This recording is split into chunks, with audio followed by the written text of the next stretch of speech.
Ito ang mainit na balita at trending ngayon sa mundo ng social media. Marcos Duterte, matindi to. Matapos ang matinding pagmumura ng mga Duterte, abay lalo namang naging matapang at minura-mura ang bagong alas ni Pangulong Marcos at sinabihan pang wag daw ikumpara si Duterte sa bangag na Pangulo. Yabang-yabang mo magsalita, hindi ka naman pala malinis.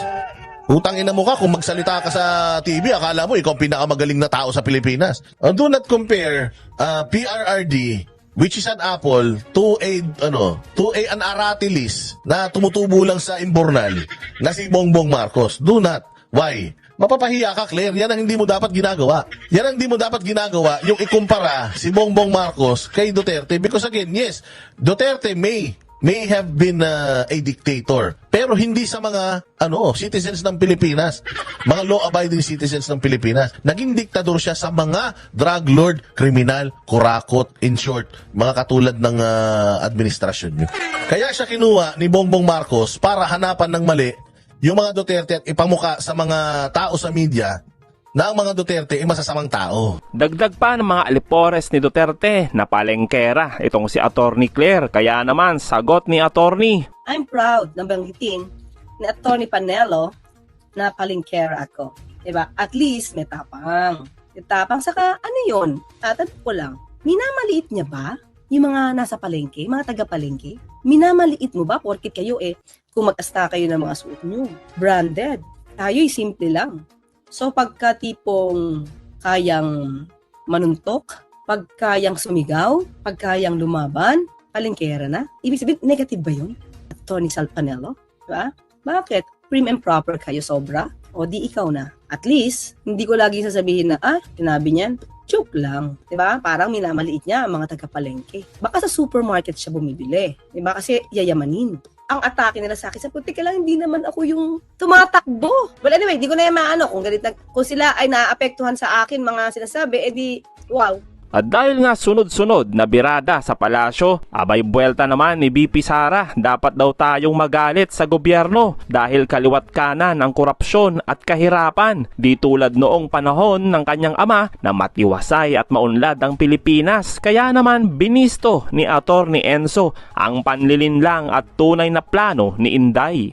Kaya lang sabi ni Attorney Claire Castro, bakit naman si Sara pa ang nagsasabi ng ganyan? Pangalawang pinakamataas na official siya ng bayan. O tama din naman. Kung ang iba magsabi niyan, okay. Pero kung si Sara Duterte na Vice President, siya pa ang magsasabi niyan, ang ibig sabihin niya, ikaw yung nag-uudyok sa tao na magalit sa gobyerno. Kaninong gobyerno ito? Kay Marcos. At saka umiikot talaga si Sara, umiikot sa mga barangay, hindi naman para sa kandidatura niya kasi hindi naman siya kandidato ngayon. Kasi syempre, sasalang na siya sa impeachment trial.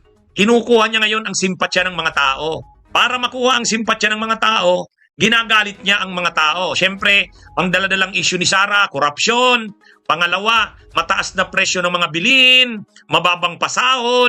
Wow, mga kabunyog, mga kababayan, biglang ang issue ni Sara, mababang pasahod. Biglang ang issue ni Sara, kahirapan ng mamamayan. Oo, ang mamamayan, hirap, Sara. Pero kayong mga Duterte, kayong mga politiko, ang sarap ng buhay niyo. Tama rin naman si Attorney Claire Castro. Bakit ngayon ka lang nagsasalita tungkol dyan? Oo nga naman, akala mo naman nung panahon ng iyong ama, ang ganda ng buhay ng tao. May karapatan kanyan, Sarang, magsabi kung ang panahon ng ama mo, ang ganda ng buhay ng tao. Dapat sana nung panahon ng ama mo, nung administrasyon ng ama mo, maganda ang buhay ng Pilipino. Tapos ngayon, biglang sumama ang buhay. Hindi naman Kahit naman nung panahon ng ama mo, ang tindi ng buhay ng Pilipino, hirap na hirap. Tapos ngayon, parang bigla nagmamalasakit kayo sa kahirapan ng Pilipino. Alam niyo itong mga DDS na to, napapanood ko si Harry Roque, napapanood ko sila Panelo. Yung mga DDS, si Vic Rodriguez, lahat sila ang bukang bibig nila. Kawawa daw ang mga Pilipino, hirap daw ang buhay ng tao. Pero kayo, Sara, wala kayong wala kayong karapatang magsabi niyan. Kasi kahit naman nung panahon ng ama mo, sobra din ang kahirapan ng mga Pilipino. Sabi ni Attorney Claire Castro,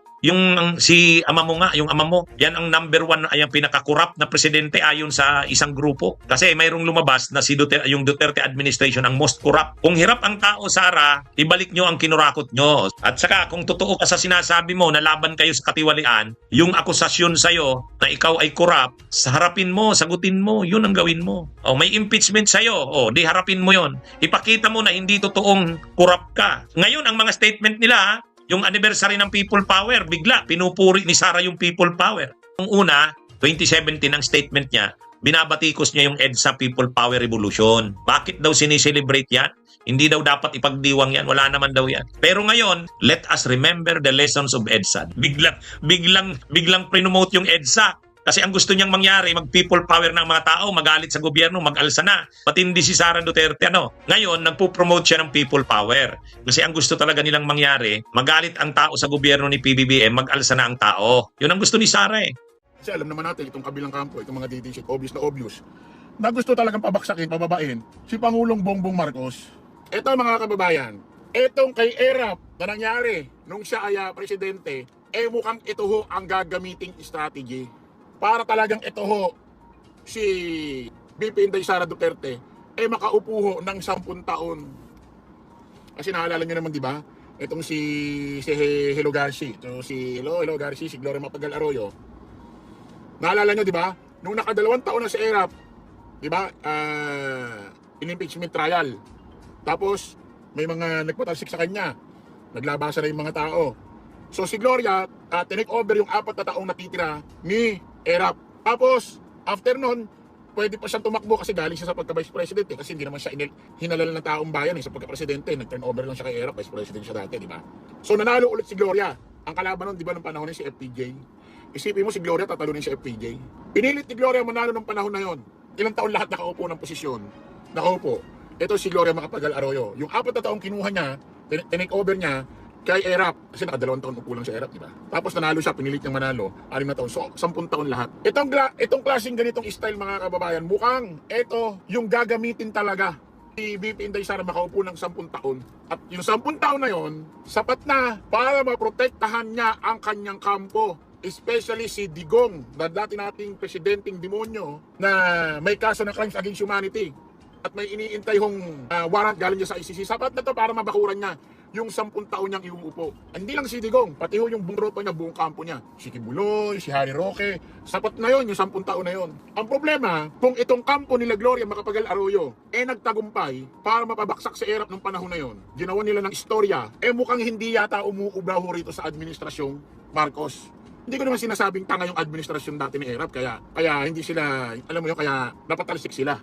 Siyempre, aminin natin, ang layo, kung ikukumpara mo ang utak Marcos sa utak, hindi ko naman minamalitan mga Estrada, pero aminin natin, putik, sino ba si Bongbong Marcos na presidente ngayon? Sino ba ang tatay niyan? Di ba si dating President Ferdinand Marcos Sr. Isa sa pinakamagaling na rin presidente sa buong mundo. Ngayon mga kababayan, anong point natin? Paano pababaksakin si Pangulong Bongbong? Sino ang gagawin? Sino ang gagawin tulay? Kaya naman pala ito, si BP Inday Sara Duterte, alias Puset, alias Siminit, alias Mrs. No Comment, alias PBA player, alias Saman Scarpio, siyempre asawa niya yan. Senator Bongo, mahal na mahal ni, di ba Senator Bongo, aminin mo, mahal na mahal ni BP Inday Sara si Man Scarpio, yung kanyang asawa. Di ba? Di ba, Bato? Kahit tanong mo sa biyanan mo, kahit tanong mo kay Tatay Digong mo, di ba? Ano ba biyanan? Kahit tanong mo sa Tatay Digong mo, di ba, Bato de la Rosa? Naaalala nyo, nagkaroon ng ugong-ugong na kung saan magkakaroon ng kudita sa House of Representatives at patatalisikin si Speaker Martin Romualdez. At ang bumubuo daw niyan, yung issue na yan, si Gloria Macapagal Arroyo. O ito mga kababayan, kaya naman pala nung mga panahon na yun, mayroong issue-isyong kudita na ito si Speaker Martin Romualdez, mapalitan niya sa House of Representatives. At si Gloria daw ang iuupo bilang iuupo bilang speaker. Ito na pala yun. Alam niyo kung nangyari yun, malamang si Pangulong Bongbong Marcos hindi na presidente. Ang gagawin pala talaga nila, pababain itong si Speaker Martin Romualdez, mapalitan. Si Speaker Martin Romualdez talaga ang unang pababain sa pwesto para yung plano kay PBBM maisakatuparan. Kasi bago mangyari ang impeachment trial sa Senado, meron muna tinatawag na impeachment sa House of Representatives. Pag sinabi kasing impeachment, ang trabaho niyan House of Representatives. Pag sinabing impeachment trial, Senado ang may trabaho niyan. So, paano mo mai-impeach si Pangulong Bongbong Marcos na planong pabaksakin, pababain, palitan sa pwesto kung hindi siya mai-impeach dahil sino ba yung nando doon sa House of Representatives bilang SP, Speaker Martin Romualdez? Di ba pinsang buo niya mismo? Ang nangyayari ngayon, ang nagiging shining armor ni Pangulong Bongbong Marcos, si Speaker Martin Romualdez. at inaalagaan din ni Pangulong Bongbong, malamang ito si Speaker Martin Romualdez. Kailangan tulong para maprotektahan ang administrasyon. Kailangan talaga may play dito Hindi po pwedeng wala kang gagawing play, wala kang gagawing laro, especially alam mo na marami kang kalaban sa gobyerno at alam mong pinaplano ka pabaksakin, pababain. Kita nyo, gano'ng katatanga mga decision. Nung administrasyon ng Duterte, naging transparent ba sila sa atin about doon sa 600 bilyong pondo ng PhilHealth na natutulog lang? Nalaman ba natin yan nung administrasyon Duterte? Hindi. Saan natin nalaman? Sa administrasyong Marcos. Nung nalaman natin, galit pa ang mga tanga. Nalaman nyo ba yung issue na yan sa administrasyong Duterte? Wala. Dito lang natin nalaman yan sa administrasyong Marcos.